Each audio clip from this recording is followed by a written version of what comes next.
Gente, o videozinho de serial killers fez tanto sucesso, mas tanto sucesso, que eu resolvi prolongar mais esse tema. Você deve ser novo por aqui, então aproveita para já me seguir, para deixar seu like aqui e principalmente para ativar suas notificações para você não perder mais conteúdo nenhum, tá joia? Então voltando aqui ao tema. Vim trazer novamente serial killers. Quando eu lancei, eu dou uns spoilers lá no meu Instagram, manda.csi, vai lá me seguir também, valorizar. E o pessoal lá também tem uma interação absurda. As pessoas curtem esse tema. Acho que é porque não entende, fica no imaginário, né? Na dúvida de como uma pessoa pode ter tamanha manifestação negativa mental que faz coisas do tipo. Então tô voltando com o tema e dessa vez para atender o pedido da galera de trazer um serial killer brasileiro. Muita gente fez perguntinha do tipo: Amanda, e a gente tem serial killers brasileiro? Amanda, fala um pouquinho de algum serial killer brasileiro? Esse é o tema.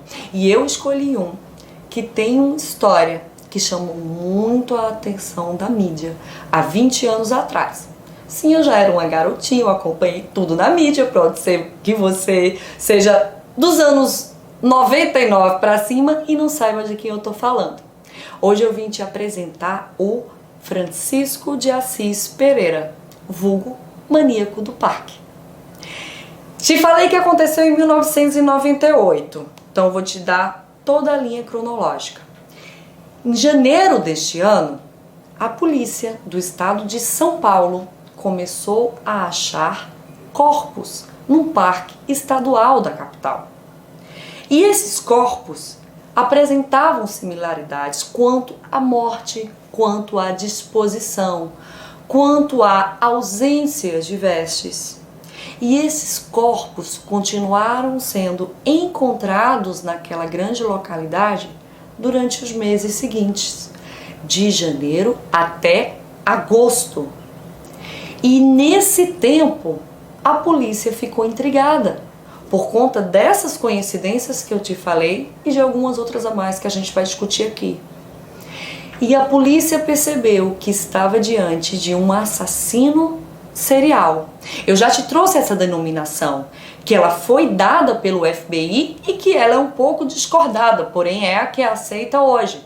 Serial killer era aquele indivíduo que mata a partir de 3 pessoas em momentos distintos, não pode ser de uma única vez, e em localidades distintas. O primeiro pontozinho aí que você leva a uma problemática nessa definição do FBI é que a gente tem serial killers que são muito conhecidos, como John Wayne Gacy, que matou todas as suas vítimas no porão de casa e foi classificado pelo próprio FBI como um serial killer, né? Então vamos lá, voltando para o Francisco de Assis Pereira. Ele matou, até então não se sabia que era ele, mas que matou mais de 3 mulheres. Não no mesmo ambiente espacial, apesar de ser no mesmo parque, mas não era no mesmo ambiente, ele espalhava os corpos ao longo da reserva e tinham similaridades. Eram moças jovens, despidas, que estavam, quando o corpo não estava esqueletizado, porque algumas foram encontradas desse jeito, imagina, de janeiro até agosto para ser encontrada, elas estavam de joelhos, caídas com os joelhos tocando ao chão. Essas moças tiveram como causa-mortes a esganadura, que eu também já trouxe aqui, vai lá buscar o vídeo, que é uma asfixia mecânica que se dá pela constrição do pescoço de forma ativa, utilizando as mãos, como a maioria dos autores diz, ou como uma minoria relata, qualquer outra parte do corpo, impossibilitando que a vítima respire e o óbito advindo daí. Essas moças também apresentavam um padrão entre si. Eram mulheres jovens, morenas, de cabelos longos e encaracolados. Isso óbvio que chamou a atenção da polícia. A polícia começou a relatar até como uma forma de alerta para que as mulheres não andassem só por todo o perímetro daquele parque. E isso chamou a atenção de outras moças que tinham sido abordadas naquele parque e que foram atacadas sexualmente, mas que conseguiram fugar e se mantiveram vivas. Essas mulheres, em torno de 9 mais ou menos, levaram até a polícia essa situação, que confrontou os dados e viu que a história era similar também. Essas mulheres fizeram um retrato falado. E o retrato falado, através de uma denúncia anônima, levou a uma pessoa de nome Francisco de Assis Pereira. Mas quem era o Francisco? O Francisco era um homem jovem de 30 e poucos anos, que tinha a profissão de motoboy. E ele utilizava essa moto justamente na forma de atrair a sua vítima. O Francisco foi uma criança que cresceu vendo o abate de bois. Onde ele morava tinha um matadouro e ele se sentava para assistir aquele abate.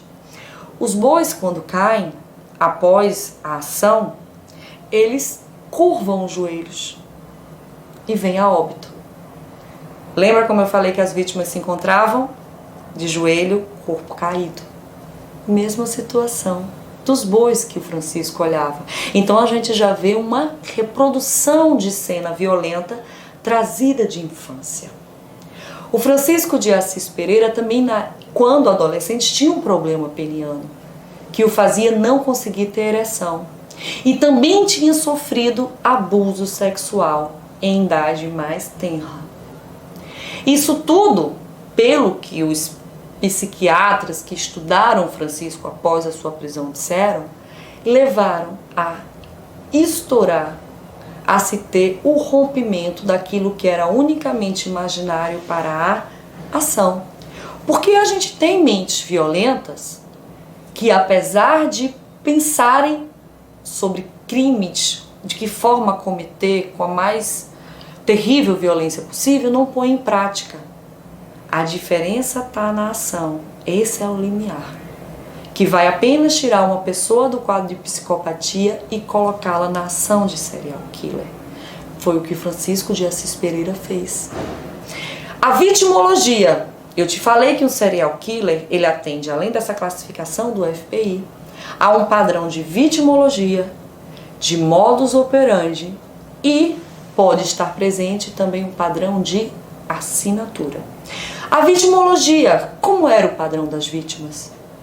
As vítimas do Francisco, como eu te relatei, são morenas, jovens, cabelos longos, negros e encaracolados. Quando ele saía à caça, que era no perímetro externo desse parque estadual da capital paulista, quando ele via uma jovem que atendia aos seus preceitos de atração, ele ia lá e a abordava de forma muito gentil e de forma muito convincente, típica dos psicopatas. Ele conversava com aquelas mulheres e dizia sempre o mesmo papo de que elas poderiam ganhar muito dinheiro se fossem modelos, e que ele era fotógrafo profissional, que elas iriam ser submetidas, se elas quisessem, claro, a uma sessão fotográfica naquele momento dentro do parque. E ele ia pegar aquelas fotos e ia conseguir trazer trabalho para elas, e esse trabalho traria muito dinheiro. Veja a lábia. E ele fez isso com todas as vítimas. O Francisco conseguia dessa forma, utilizando esse modus operandi, levar suas vítimas para o seu então matadouro. O matadouro era o interior do parque. As mulheres subiam de livre e espontânea vontade na garupa da sua moto e iriam lá. E de lá nunca saíam vivas.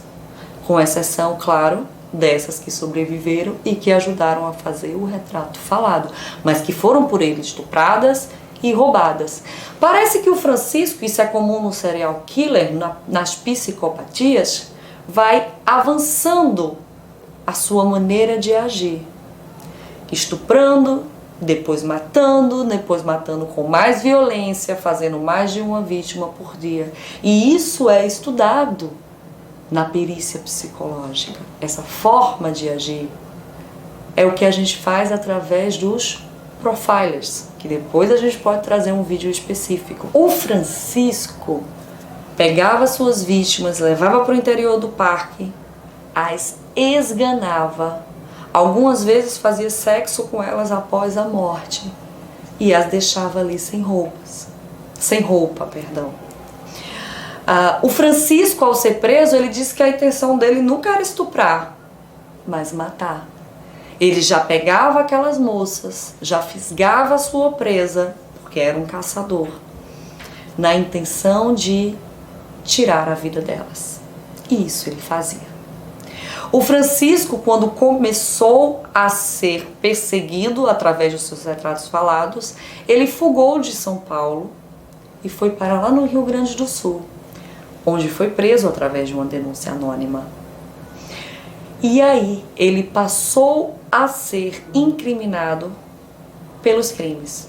Conseguiu-se computar 7 vítimas fatais ao Francisco e 9 não fatais. 7 que ele matou e 9 que ele estuprou. O Francisco teve 4 julgamentos, porque essas vítimas foram divididas nisso. E teve um total de 280 anos de prisão que lhe foram imputados. Amanda, ele não era um inimputável por ter algum problema mental que o pudesse ser tratado como louco, que ele viria a não conseguir distinguir sobre uma conduta normal e uma conduta criminosa? Não, ele não foi considerado. E esse estudo teve. Ele passou por uma perícia psiquiátrica e foi diagnosticado que o maníaco do parque não possuía uma doença mental, mas que ele possuía um transtorno mental, a psicopatia. E se não é doença, ele se torna imputável. Então foi descartado e ele foi julgado mesmo pelo seu crime, e a pena de 280 anos de prisão ele passou a cumprir há 20 anos atrás. Ele não foi considerado inimputável, e se o fosse ele seria julgado, porém essa pena seria diminuída, se não me engano, de 2/3, e ele iria cumprir não uma pena restritiva de liberdade, mas uma medida de segurança. Isso quer dizer que ele não ia a um presídio, mas que ele iria a um manicômio judiciário, passaria por tratamento mental e avaliações psicológicas periódicas, que se em alguma dessas avaliações anuais fosse diagnosticado que ele estava apto a voltar para a sociedade, ele voltaria, independentemente do tempo que ele já estivesse cumprindo. Podia ser pouco tempo, podia ser muito tempo. O que o faria voltar à convivência às ruas seria o atestado de que ele está completamente apto a conviver em sociedade. Por ele ter sido considerado imputável, a ele foi estabelecida uma pena restritiva de liberdade, somada de 280 anos. Porém, aqui no Brasil, ninguém pode ficar mais tempo preso do que 30 anos. Amanda, então o que adianta colocar uma pena tão mais elevada que 30 anos? Por um motivo. No nosso sistema jurídico penal, nós temos o que chama de progressão de pena. Bom comportamento, dependendo do tipo de crime cometido, sua pena vai diminuindo ao longo dos anos. Até que vai chegar um momento que você pode ter direito a ir para a liberdade. Primeiro no semiaberto, depois no aberto. Então, quanto maior for tua pena, mais vai demorar para tu ir para um regime mais brando, como semiaberto ou aberto, porque vai ter que progredir e chegar até lá. Então, o maníaco foi condenado a 280 e ele vai sofrendo, de acordo com as suas características, as suas devidas progressões de pena. Porém, como tem muitos anos, isso acaba demorando. Mas, se ele completar 30 anos preso e essa pena ainda não tiver passado por uma progressão de regime, ele não tiver ido para o regime semiaberto, ele vai obrigatoriamente. Porque ele já cumpriu os 30 anos, que é o limite máximo, é o teto de alguém ficar encarcerado em regime fechado aqui no Brasil. Agora se liga, ele foi preso em 1998. A gente está em 2019. Em 2028, o maníaco do parque, se nada mais acontecer, estará de volta às ruas, tratado ou não. E é isso que a gente vai acabar pagando para ver. Esse tipo de transtorno mental, a psicopatia, ele é considerado, apesar de, dependendo do estágio, conseguir manter, mas incurável. Então existe uma grande possibilidade dele voltar a cometer os mesmos crimes. Mas a gente trabalha de acordo com o que a justiça nos possibilita, e esses são os pontos. Espero que você tenha gostado desse vídeo, e se tiver uma sugestão de mais um outro serial killer ou qualquer outro tema que você quer ver aparecer aqui no canal Amanda CSI, é só me mandar. Ativa suas notificações para não perder nada e, claro, não deixa de se inscrever aqui no canal. E me aguarda que já já eu tô de volta.